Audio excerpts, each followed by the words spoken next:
हमेशा जो है वो ओवेरियन सिस्ट के बारे में काफ़ी मतलब पूछा जाता है।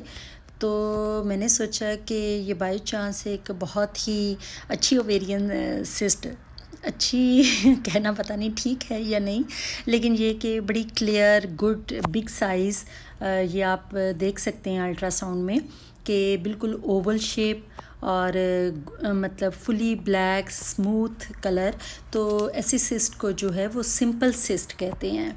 एक्चुअली ये होती तो दो तरह की है, एक सिंपल सिस्ट होती है और एक होती है कॉम्प्लेक्स सिस्ट।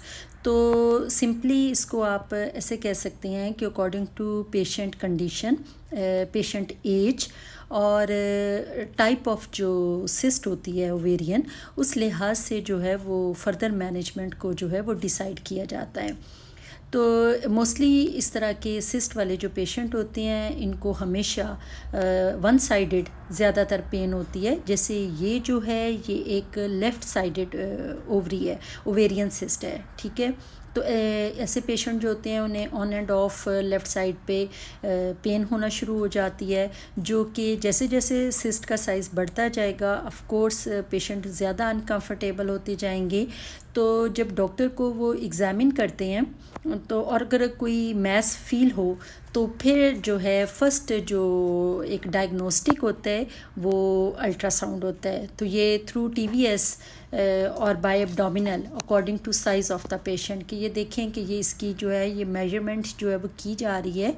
इससे क्या होता है कि साइज़, क्योंकि साइज़ जो होता है वो फर्दर मैनेजमेंट पे एज आई टोल्ड यू कि बहुत अफेक्ट करता है।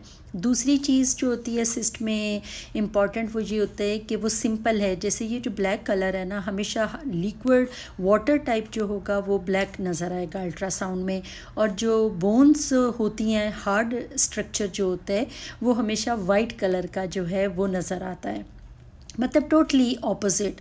तो सिंपल सिस्ट का ये होता है कि अगर तो पेशेंट को बहुत ही ज़्यादा कंप्लेन है, ठीक है, वो बहुत ज़्यादा अनकंफर्टेबल है, तो ऐसे पेशेंट्स को बाय लेप्रोस्कोपिक वे से इनको इजीली मैनेज किया जा सकता है, ठीक है। लेकिन अगर कॉम्प्लेक्स है, मतलब उसमें थोड़ा सा सॉलिड किस्म का स्ट्रक्चर नज़र आ रहा है, वो इतनी क्लियरली गोल ब्लैक से स्मूथ लुक में नहीं होती।